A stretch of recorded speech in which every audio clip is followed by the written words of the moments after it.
యేసుక్రీస్తు నామములో అందరికీ ఉదయకాల శుభములను వందనములను తెలియజేయచ్చు. ఈరోజు వాగ్దానము అనే వాక్య ధ్యానంలోనికి ప్రేమపూర్వకంగా మిమ్మలను ఆహ్వానిస్తూ మీతో కలిసి ఈ వాక్యము ధ్యానించుటకును విశ్లేషించుటకును మన ఆధ్యాత్మిక జీవితాలను బలపరుచుకొనుటకును సంతోషిస్తూ ప్రేమపూర్వకంగా ఆహ్వానిస్తూ ఉంటున్నాను. ఈరోజు దేవుని వాగ్దానము నిర్గమకాండము 34వ అధ్యాయము 9వ వచనము. ప్రభువా, నా మీద నీకు కటాక్షము కలిగిన ఎడల నా మనవి ఆలకించుము. దయచేసి నా ప్రభువు మా మధ్యను ఉండి మాతో కూడా రావలెను. వీరు లోబడనులని ప్రజలు మా దోషమును పాపమును క్షమించి మమ్మును నీ స్వాస్థ్యముగా చేసుకొనుమనెను. ఈ మాటను బట్టి ఈ సర్వ సృష్టిలోని సర్వ మానవాళి పట్ల దేవుడు కలిగి ఉన్నటువంటి సంకల్పము ఉద్దేశము ఏమై ఉన్నది అనే విషయాన్ని బయలుపరుస్తూ, ఇదిగో మానవుడు ఏ విధమైనటువంటి ఉద్దేశముతో దేవుణ్ణి సమీపించాలి అనే ఆలోచనలను మనకిక్కడ ఆలోచింపచేస్తూ ఉంటున్నాయి. ఈ యొక్క సందర్భంలో 3 విషయాలు మనల్ని ఆలోచింపచేస్తూ ఉంటున్నాయి. మొదటిగా, నా మీద నీ కటాక్షము ఉన్న ఎడల నా మనవిని ఆలకించుమని ప్రార్థిస్తున్నటువంటి విధానము. రెండవది, అక్కడ జ్ఞాపకం చేస్తున్నటువంటి ఆ ప్రజల యొక్క స్థితి ఏంటంటే లోబడనొల్లని ప్రజలు. మూడవది జ్ఞాపకం చేస్తుంది ఏమిటి అంటే మా పాపములను దోషములను క్షమించుమని విజ్ఞాపన చేయడము. ప్రియమైన విశ్వాస సమూహమా, ఈ వాక్య దానములో పాలు పొందుచున్నటువంటి వారలారా, నిత్యము మన జీవిత విధానాలను మనం పరిశీలించుకున్నప్పుడు మన జీవితాలలో అనేక విధాలుగా మన క్రియలను, మన తప్పిదములను, మన చెడు వ్యసనములను, మన చీకటి బ్రతుకులను సరిదిద్దుకోవటానికి అనేకమైనటువంటి అవకాశాలు ఇవ్వబడుచున్నప్పటికీ వాటిని మార్చుకొనుటకును సరిదిద్దుకొనుటకును ఇవ్వబడినటువంటి అవకాశాలను సైతము తృణీకరిస్తూ బ్రతుకుతున్నటువంటి వ్యక్తులుగా మనం ప్రవర్తిస్తూ ఉంటున్నటువంటి విధానము మన జ్ఞాపకం చేయబడుతూ ఉంటుంది. ఎందుకని జ్ఞాపకం చేస్తూ ఉంటున్నానంటే, చాలామందిని మనము ఆవేశపూరితంగా నిర్ణయాలు తీసుకుంటాం. ఉద్రేకాలతో మనము కార్యాలు సలపాలని ఆలోచన చేస్తూ ఉంటాం. నేను ఇట్లా బ్రతకాలి, నేను అట్లా బ్రతకాలి, నేను నీతిగా బ్రతుకుతా, న్యాయంగా బ్రతుకుతా, పవిత్రంగా జీవిస్తా అనేటటువంటి ఆవేశపూరితమైనటువంటి నిర్ణయాలు తీసుకొనగలుగుతున్నాము. కానీ తీసుకున్నటువంటి నిర్ణయాలలో మొరపెట్టినటువంటి మొరలను, అంగీకరించినటువంటి ప్రార్థనలను మరిచిపోయి జీవిస్తున్నటువంటి వ్యక్తులుగా మిగిలిపోతున్నట్లుగా జ్ఞాపకం చేయబడుతూ ఉంటుంది. ఎందుకనగా ఒక ఎగ్జాంపుల్ నేను జ్ఞాపకం చేయాలని ఇష్టపడుతూ ఉంటున్నాను. ఏదో ఒకటి మన కుటుంబంలో కానీ జీవితంలో కానీ మనకు కానీ జరగరాని పని లేదా జరగరాని సంఘటన ఏదైనా జరిగిందనుకోండి, అది ప్రమాదం కావచ్చు, ఏదైనా కావచ్చు, వెంటనే మనకు గుర్తుకొచ్చేది ఏంది? నేను దేవా ఈరోజు నుంచి భక్తిగా బ్రతుకుతా, ఈరోజు నుంచి పవిత్రంగా బ్రతుకుతా, ఇంకా ఈ చెడు దగ్గరికి నేను పోను, ఈ అవమానము దగ్గరికి నేను పోను, ఈ పాపము దగ్గరికి నేను పోను, నేను నీతిగా న్యాయంగా బ్రతుకుతా అని ఎంతో ఆవేశపూరితంగా మనం నిర్ణయము తీసుకుంటున్నటువంటి వారంగా ఉండి ఉంటాం. అయినప్పటికీ దానిని నిలబెట్టుకోవడంలో కానీ, దాన్ని కొనసాగింపు చేసుకోవడంలో కానీ, దాని పట్ల భక్తి కలిగి జీవించడంలో కానీ, దాని పవిత్రతను కాపాడంలో కానీ నిలకడగా ఉండలేనటువంటి ప్రజలుగా మిగిలిపోతున్నట్టుగా జ్ఞాపకం చేయబడుతూ ఉంటుంది. అందుకే ఈరోజు వాగ్దానమును మనం గమనించినప్పుడు కూడా ఈ నిర్గమకాండంలో 34వ అధ్యాయము 9వ వచనంలో మోషే దేవుని సన్నిధిని సమీపించి, అక్కడ జరిగినటువంటి సంఘటన అందరికీ తెలుసు. దేవుడు ప్రజల జీవితాలలో క్రమశిక్షణాయుతమైన, నీతివంతమైన, న్యాయవంతమైన విలువలను కాపాడుకోగలిగిన, మానవ జీవితాలను ఉద్ధరించగలిగినటువంటి ఆజ్ఞల పలకలను వారికి ఇచ్చి ఉన్నాడు.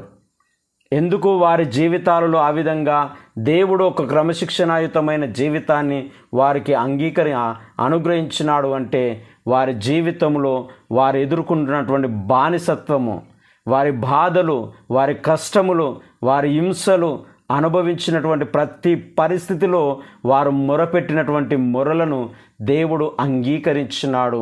అంగీకరించడమే కాదండి, దేవుని వాక్యం ఏమని సెలవిస్తుంది అంటే ఆయన వారి బాధలను చూసి ఆయన దిగి వచ్చినటువంటి దేవుడుగా ఆయన బయలుపరుచుకుంటున్నాడు.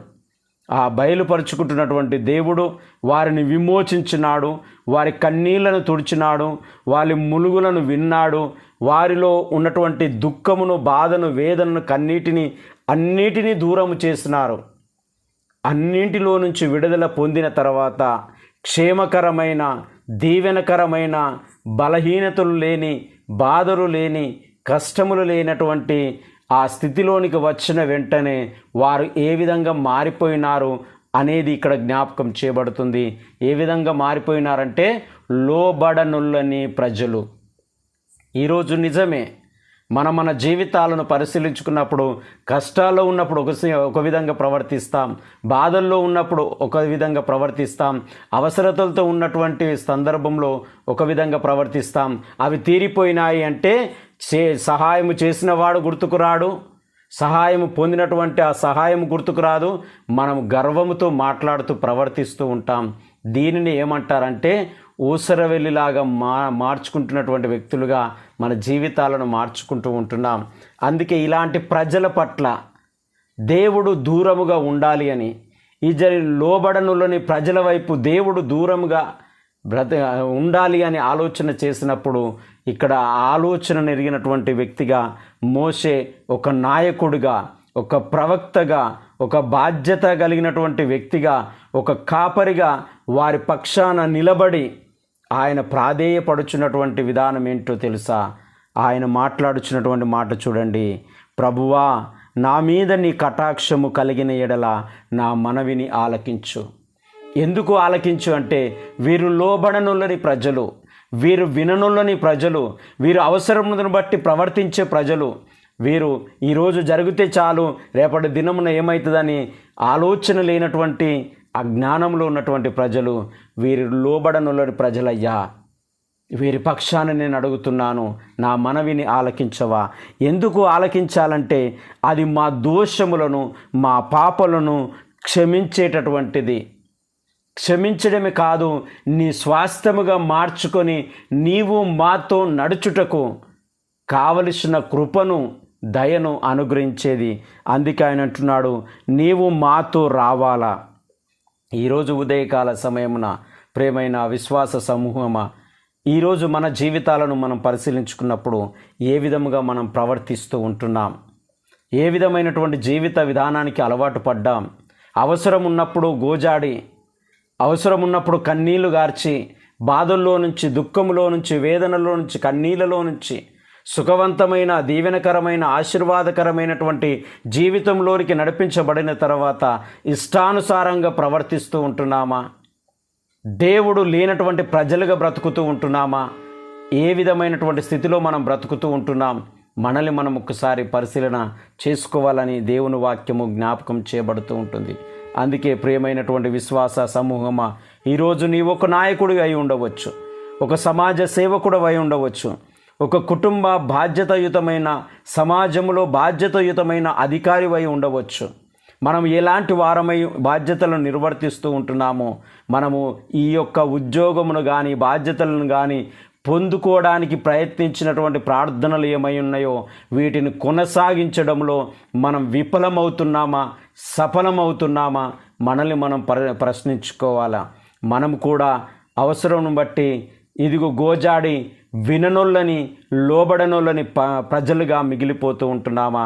లేదా ప్రజల పక్షాన ప్రాధేయపడుచు, అయ్యా వీరు క్షమించండి, వీరిని కనికరించండి, వీరి స్థితులు ఇవే అని దేవునికి మొరపెట్టి వారి జీవితాలను విముక్తిలోనికి నడిపించగలుగుతూ ఉంటున్నామా? యేసు ప్రభు అంటున్నారు కదండి, తండ్రి వీరేమి చేయుచున్నావు వీరు ఎరుగను గనుక వీరిని క్షమించుమని ప్రాధేయపడుతూ ఉంటున్నాడు. ఉదయకాల సమయమున మనము మన విశ్వాస జీవితంలో కానీ, సామాజిక జీవితంలో కానీ, కుటుంబ జీవితంలో కానీ, దేవా మీరు మాతోడి రండి, ఎందుకంటే మేము లోబడనులని వారము, మేము విననులని ప్రజలము, మేము పాపమును అవిధేయతను కలిగినటువంటి వారము, నీవు మాతో వస్తే వీటిని దూరం చేసుకునే అవకాశం మా కలుగుతుంది అని మాట్లాడగలుగుచున్నామా? మనల్ని మనం ప్రశ్నించుకొనుటకు దేవుడి మాటలు దీవించునుగాక. పరిశుద్ధుడా, ప్రేమగల తండ్రి, మహోన్నతుడా, ఈ సమయాన్ని తరుణాన్ని మాకు ఇచ్చినందుకు మీకు వందనాలు చెల్లిస్తూ ఉంటున్నాం. ఈ వాక్య ధ్యానంలో పాలు పొందుచున్నటువంటి ప్రతి బిడ్డను బట్టి మీకు వందనాలు చెల్లిస్తూ ఉంటున్నాం.